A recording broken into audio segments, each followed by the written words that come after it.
Welcome to Penrose Learning, where we make understanding easy.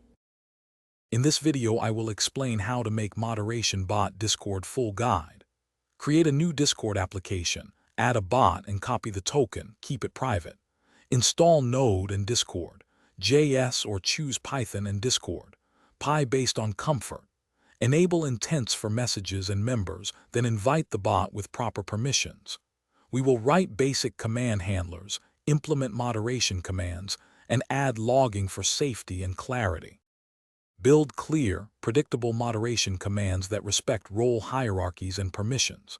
Start with ban, kick, and mute handlers that validate staff permissions and target status before acting. Provide friendly TTS-ready confirmation messages for actions and errors so users always know what happened. Log actions to a dedicated channel with timestamps and moderator ID. Keep commands modular so you can add checks, cooldowns, and localization later without breaking core behavior. If you are finding this helpful, please hit subscribe and like to support future guides. Quick recommendation: grab Little Tree's black ice to keep your car smelling great after long moderation sessions. It pairs nicely with late-night coding. Check the description for the link and other deals so you can pick one up in minutes.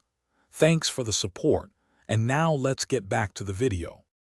Automate routine tasks to keep servers healthy while minimizing false positives.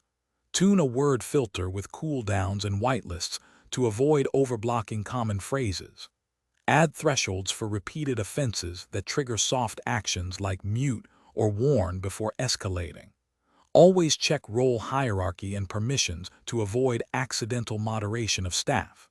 Use rate limits and logging to detect misuse, and offer appeal channels so members can contest moderation actions politely and safely. Thanks for watching. If this was helpful, leave a like and consider subscribing. See you next time.